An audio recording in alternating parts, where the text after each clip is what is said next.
Hello and welcome to this episode of Hypnotist Bernie's Exposition. Joining us tonight is Stephanie. Hi Bernie, thanks for having me. Great to meet you. Tell us a little bit about yourself. Well, I'm a professional hypnotist in North Carolina. I've been a student of hypnotism for about a decade now. Right. I've been working professionally for 6 years. But I like to say I've been a student of the mind for my whole life. Okay. I just didn't know I was doing it until about 1999 when I was introduced to hypnotism. Right. But tell me about you. Oh, about me. Well, I really enjoy working with people in helping to change their behaviors and make their lives better. I am a native of the South, and I love the South. Where are you from? I'm originally from Tennessee, but Okay. I've been in North Carolina for 20 years now, so I call this wow. I like to think of myself as a naturalized citizen, because nobody's actually from the Raleigh-Durham area of North That's Carolina. true, yeah. Everybody's a transplant from somewhere, but Right. I've been here long enough. What made you move to North Carolina to start? I came here to go to UNC, and I liked it, so I never left. Oh, nice. Yeah. Go Tar Heels. That's great. So what was your past life? Meaning that the life before hypnotism? Before hypnotism. Oh, that is such a long That's- yeah. story. We'll try to keep it brief. My background actually had nothing to do with psychology or hypnotism or anything like that. I went through college and studied international studies, which was basically a double major in economics and Western Europe. And ironically, it's the 20th anniversary of the Berlin Wall, and I vividly remember sitting in class studying all of the governments of Europe at the time when the wall fell. So it was a huge deal. It's brought back a lot of memories. Become a history class. Exactly. You're living the history. Right. And it was very fascinating. I went into public health and business once I got out of school. And I also, on the side, was doing some work in sales, and liked sales. And What kind of sales? It was different kinds. It was multi-level marketing. Okay. And one of the things that they really encouraged us to do was to learn self-talk and to learn persuasive language. Right. And so I spent many years reading books about positive mental attitude and about language structure, only nobody had told me that I was studying neurolinguistic programming. And after 5-6 years of doing all this work on self-talk and how the unconscious mind only understands the positive and how you should program yourself, finally a friend of mine said, well, so you're studying neurolinguistic programming? And I said, what's neurolinguistic programming? And she said, well, that's Dr. Erickson's form of hypnosis. Hypnosis, isn't that people swinging watches and clucking like chickens? I had no idea what hypnotism was. And so this friend sat me down and taught me about the basics of hypnotism and the theories of hypnotism and neurolinguistic programming. She was a retired clinical psychologist. And the more I learned, the more fascinated I was that all of these things that I had been learning and studying and applying had actually all come from the field of hypnotism. So she started teaching me some basics of hypnotism, and I loved it. I was really good at it. I thought, I want to do this. And so that's how I sort of transitioned from international studies into a more public health, general business field with a sales flair, and then into hypnotism, which is where I am now. So in a way you were discovered. It was it was a long road. Kenobi. That was it. I was a great Padawan, yes. I really truly believe that we have all been studying the mind from the time we were children, that in learning to adapt to the world and people, we learn by watching people unconsciously. We don't realize that we're responding to other people, to facial expressions, to gestures, to tone of voice.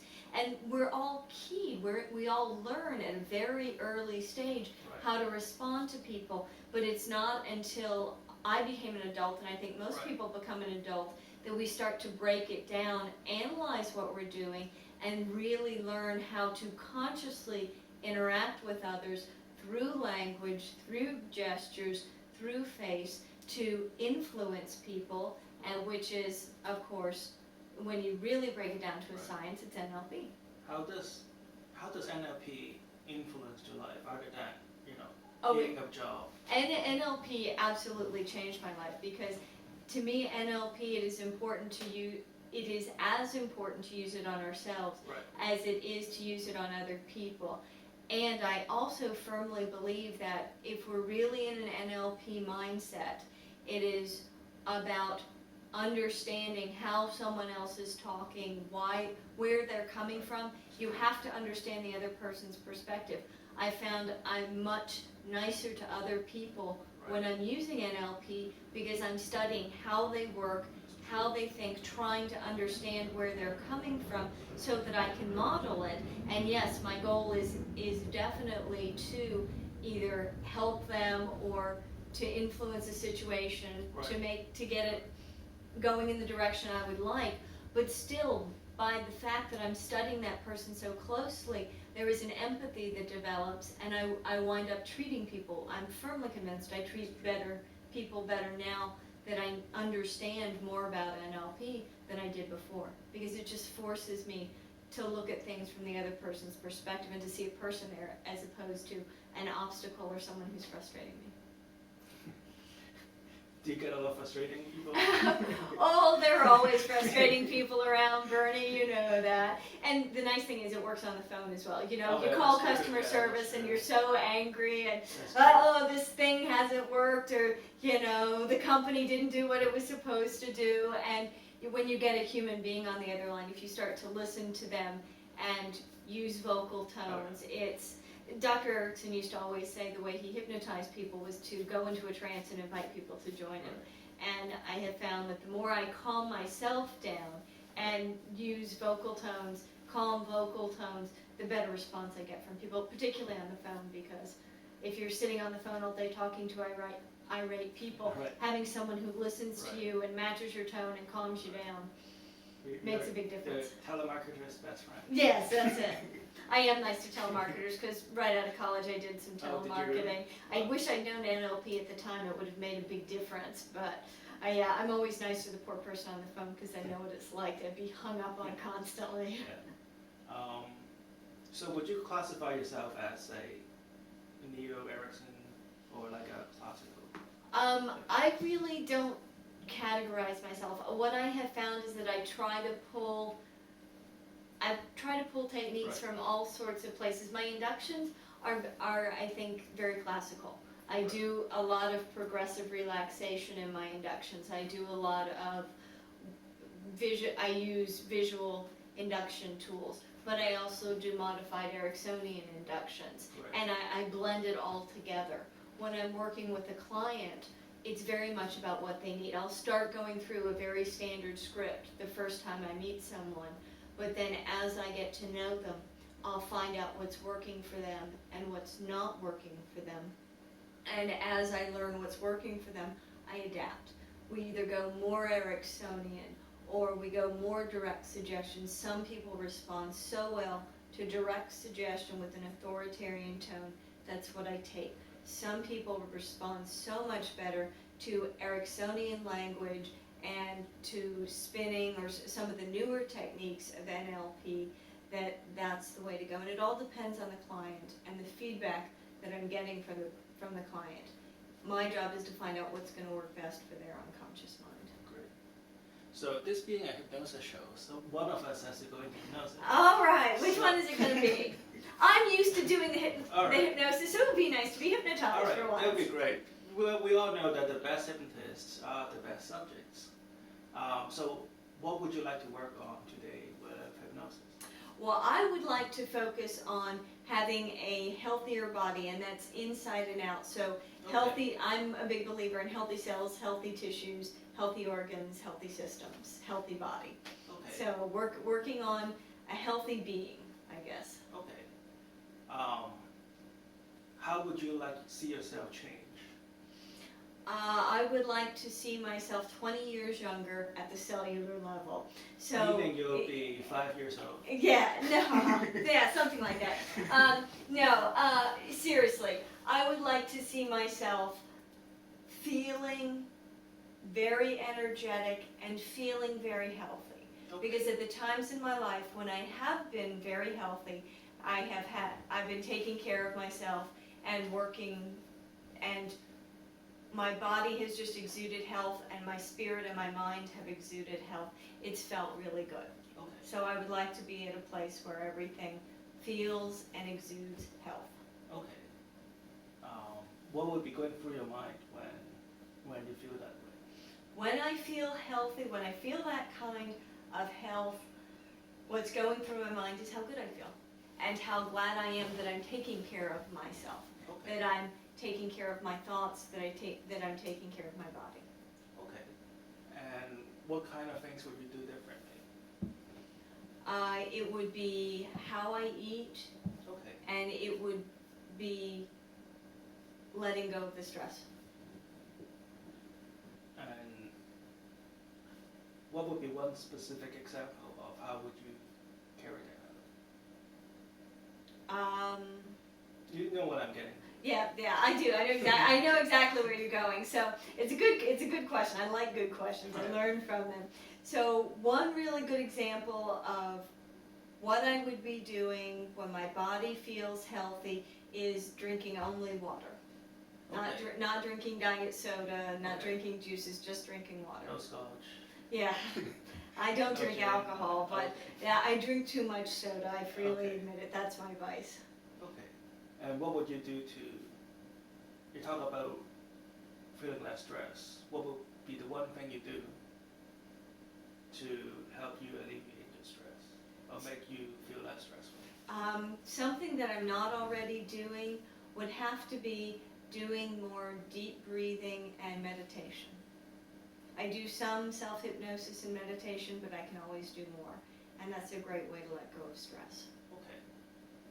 And when you're drinking only water, and when you are only, well, I won't say only doing meditation, because we would all like to do that, but Yeah. we have bills to pay, right? When you do more meditation, when you do more deeper breathing, in turn, how would that make you feel? It makes me feel lighter, Okay. much lighter. Can you tell me more about that word, lighter?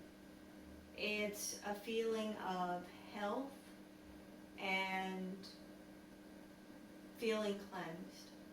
Okay. The energy just flows very freely because my body's not fighting me. I haven't done something to my body that it's having to recover from Okay. effectively. Eating unhealthy foods, drinking sodas, that kind of thing. Basically, my body needs time to recover from it. And because the body doesn't like to process Right. unhealthy foods, unhealthy liquids. And so when I'm just drinking water and I'm being healthy, my body gets to function the way it's supposed to function. It's not Right. trying to clean out the things that I have fed it or that I have had to drink.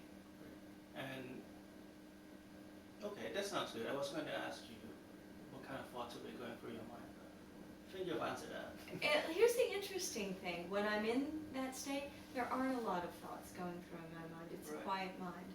Okay. Do you find your mind not quiet during the day? It all depends on the situation. Sometimes my mind is very busy, but it's very focused. Okay. But when I think of that state of feeling healthy and clean, it's a very quiet mind. There's not a lot of chatter. Okay. Cool. So what we're about to do is hypnosis. All As right. you already know, hypnosis makes people do crazy things. I should know. Right, I yeah. made him do So it. chickens and ducks. What's your favorite animal? My favorite animal, cats. Oh, all right. So here we always respect our clients' wishes. But seriously, so what we're about to do is hypnosis. Nothing I'm going to do is going to hurt you or harm you anyway. In return, I will let your cooperation. Is that okay? Absolutely. All right. So sit back, relax. You know your hypnosis position. Yeah, this So is take a good deep for breath me. in. And open your eyes for a moment. Just stare at the center of my palm. I'm going to count backwards from 3 to 1. When I reach the number 1, you will just let yourself to relax and let yourself drift.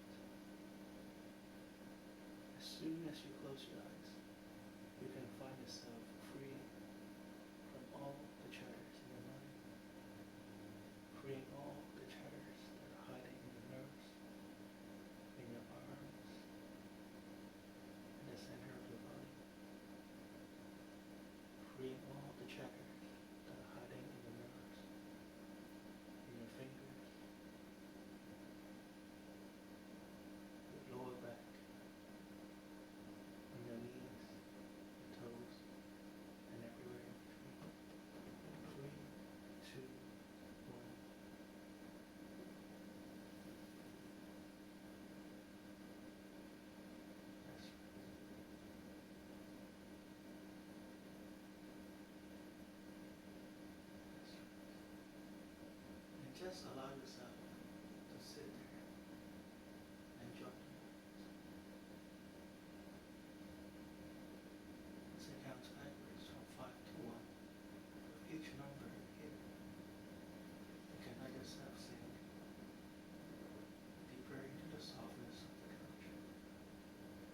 Just feel your lower back relaxing and sinking into the back cushion. And just let your shoulders slump deeper into your couch. 5, 4, and your eyelids becoming so heavy. Even your nose become heavier. The muscles around your cheek and your jaw. And if you still have your teeth clenched together, you can let that stress go. And feel your eyebrows getting heavier. And the muscle groups behind your ears. Just let yourself sink into this wonderful peaceful. 3, 2, 1. Sleep. Relax. And sleep.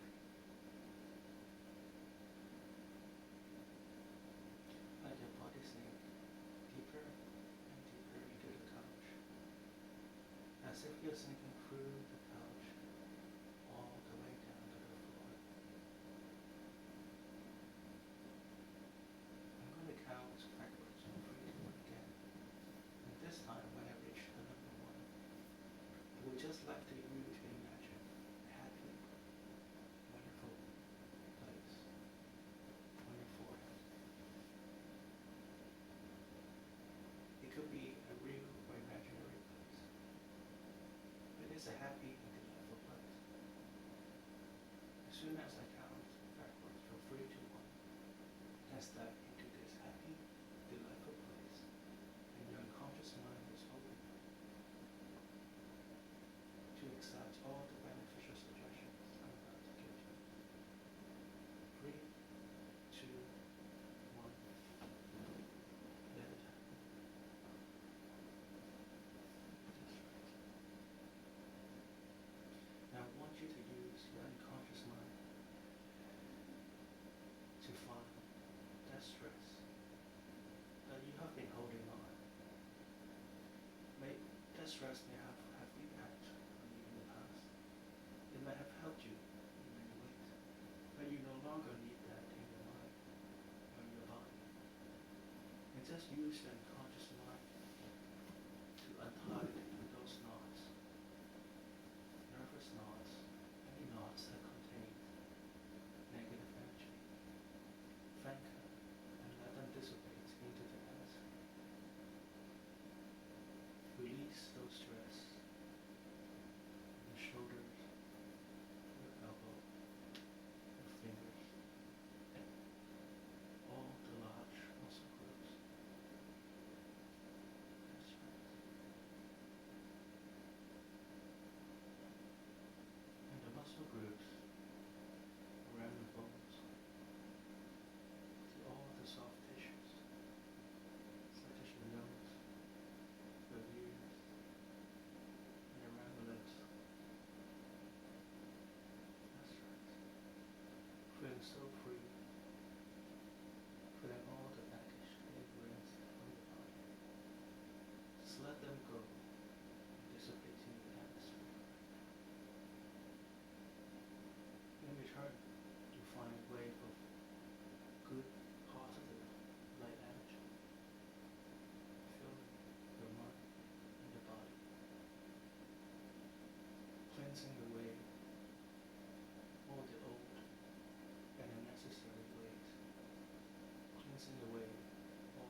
each day you find time to do meditation and deep breathing. It could be a few minutes before lunch. It could be 15 minutes after you wake up. Or it could be 15 minutes before you go to bed. But each morning, afternoon, and night, you'll find yourself being reminded that you are going to make time to do meditations and deep breathing.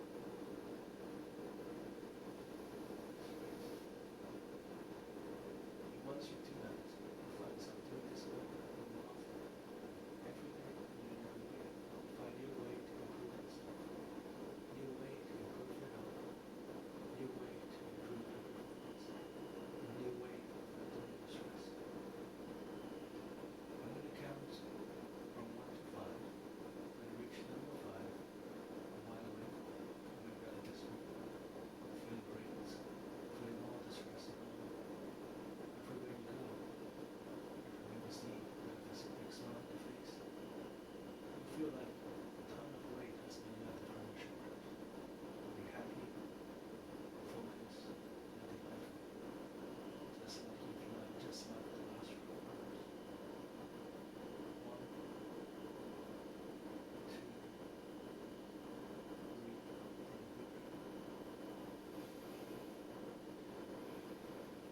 Good. 4. Whenever you're ready.